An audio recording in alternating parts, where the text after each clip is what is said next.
Hello there and welcome back to the channel. You're joining me today as I am scratching my head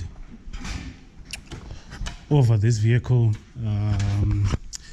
as I'm trying to get it to run and stabilize it idle. I managed to do that a day or two ago, but it seems that today for some reason it just doesn't want to idle anymore, and I am suspecting that I've got some leaks under here by the injectors, and I need to get that sorted. But nevertheless, let me give you a rundown of what we have actually done ever since the last video that you saw, so that you know exactly what has been done. And if you are planning on doing a similar project, probably the information that I'm going to give you might be of use to you, right? Or if you're trying to turbo a non-turbo vehicle in the future, maybe this can be of use to you. So pretty much from the last time you saw that all we had, I think we had what? The intercooler had not, the plumbing had not been done. Obviously that was done. We are running blow valve, turbo smart blow valve, and these welds were done by Mike Radiator. Beautiful welds, by the way. And pretty much the wiring was done as well. Obviously this is usually the location for the stock ECU, but it's located somewhere inside the dash there, right? So that the wiring has been done. The plumbing for the radiator as well has been done. As you can see, we had to custom make our own pipes. That was done here, welded here. And additionally, we are also running an aftermarket dash, which is the ECU master, right? That's what we are running there. So obviously this car wasn't designed for boost from factory. So there are going to be some issues. I expected that. I expected some things that would require being buttoned up before you introduce any kind of forced induction. So what I did is I introduced some air, compressed air through this intake, just to try to figure out what would happen. And I immediately saw that we had problems here. So we had to block this off. And I also noticed that we had problems there as well. There's a positive crank ventilation pipe there, like this one here on the other side of the bank, on the other bank. This one, however, has got a valve. It has got a valve that prevents air. Like obviously when it's under boost, it's got a valve that only ensures that air is moving one way, the other direction that way. But obviously when this thing is under boost, air will not go the other way. So on the other side, however, we noticed that it wasn't like that. In fact, there wasn't a valve. So what we had to do, we had to get a valve. If you notice that, if you look at most boosted cars, they will have a valve that prevents boost from getting into the brake component, or the, what do they call it? A brake component that is here. So we adapted the similar thing, we put it here, so that will restrict boost from getting into the head, and because we noticed that at the end of the day we would get oil spilling through the dipstick. So that has been done. The car starts idles for a moment until it dies. So we're trying to figure that out. I think we've got a vacuum leak, so especially around the injector areas and so forth. So we're trying to get that sorted. We get that sorted, I think everything should be good. Then we go on to the next stage, which is the clutch and the prop shaft. Then we can get a tune on the car.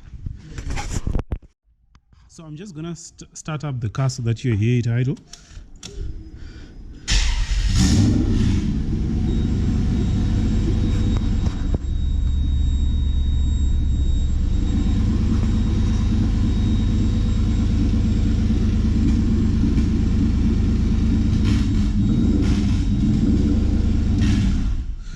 So that fluctuating RPM is what I'm trying to solve here. I was thinking that it probably is because maybe it was running out of fuel, but I've got a jerry can there with fuel. I just put 20 liters in there. Nothing changed. So I think the pump definitely is also contributing to that. So I think I just need to swap out the pump, try a different pump and see what happens. But still, I do know that I've got some leaks over there, because when I pressurize the system to about 7 psi, I start to get air leaking by the injectors there. So I need to get that off, get that sorted, and I think this thing should idle, stabilize well, and yeah, the next thing we should just get the prop shaft, and we should clutch and prop shaft sorted, and we should get this thing on the road. I was also thinking that this time around I might not run an aftermarket water temperature gauge, but I mean, this engine is an old engine. Obviously, yes, we brag that we got it in a very good condition, because they say, the guys who saw this engine said it was like what? It had just done 20,000. I mean, look how clean it is. It had done 20,000. That's what they said. But I think I need to probably get an aftermarket water temperature gauge, put it over there, and so that I can have another way to monitor the temperatures, just to make sure everything is okay. Because what I did notice is that it was on the computer, it was showing me that temperatures had risen. I think yesterday when I was idling it, it was showing me that the temperatures had risen to what, 93 degrees Celsius. But then when I took my thermal imaging device, I noticed that temperatures were well below that, probably somewhere around what I think you can see on the screens. It was actually a lot less, right? So I am going to try and just get another gauge here, so that I just make sure that I always have something else that really tells me if everything is okay, or maybe it's just my sensor calibration which is off, but I think that's something that I need to do. So we'll just open the intake, changing the seals, not changing the seals per se, but putting some sealant around those seals, so that they don't leak air, which is what I've been seeing, that they're pretty much leaking air.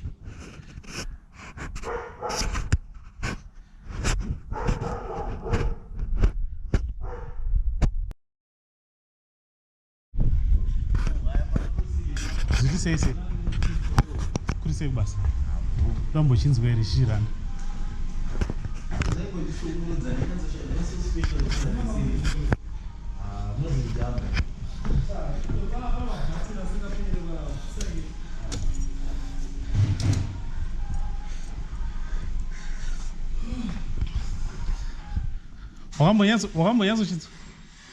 I do not try jump.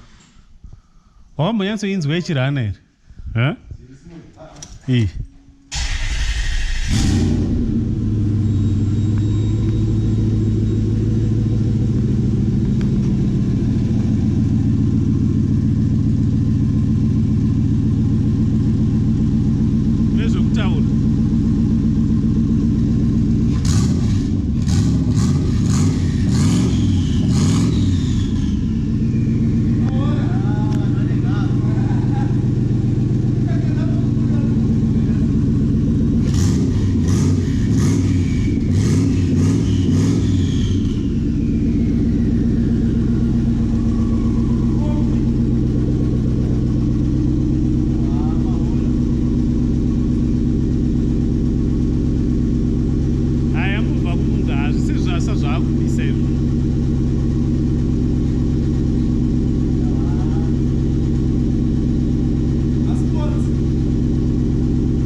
kwa silencer.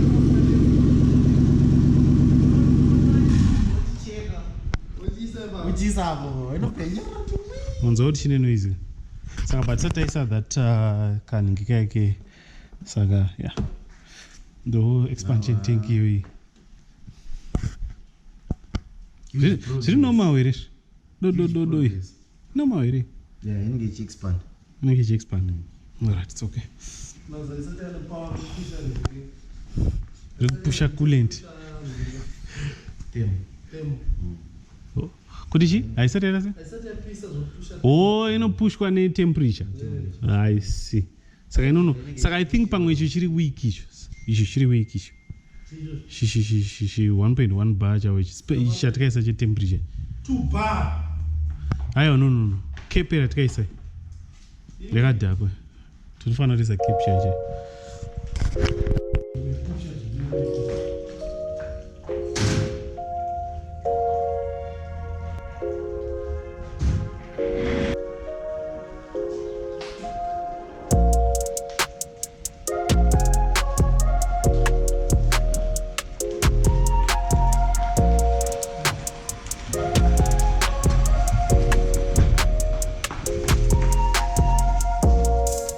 So the car is out and it's going for a prop shaft.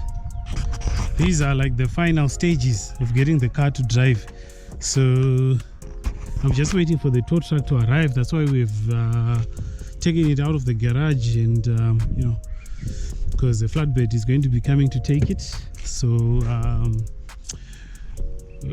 we're just waiting a couple of minutes. He comes through, picks up the car, goes for a prop shaft, and the car should be driving. Well, of course, there are a few issues that need to be sorted. Like, for example, it doesn't have a handbrake. That's why it's got these chokers here. Otherwise, other than that, I think it's at a stage of it's at a stage where it should actually be driven. So yeah.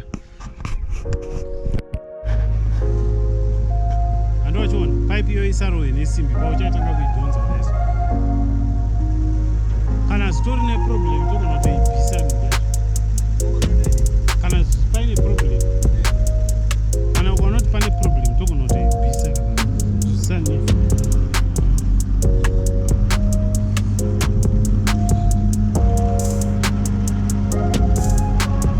Okay.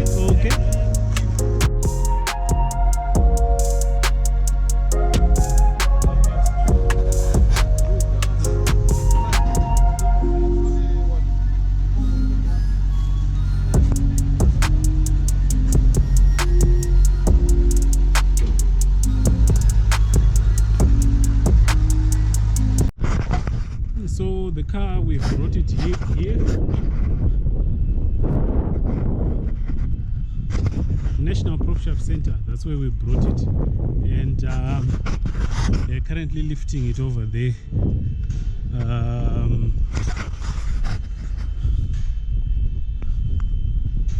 And seeing what kind of modification that need to be done.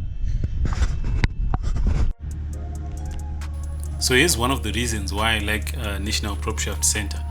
That very same day, they will finish it up. You know, you don't have to wait several days or anything like that. There is no excuses. You drop the car, you give them money, the same day you're getting your car. So there it is, and I'm very happy about that.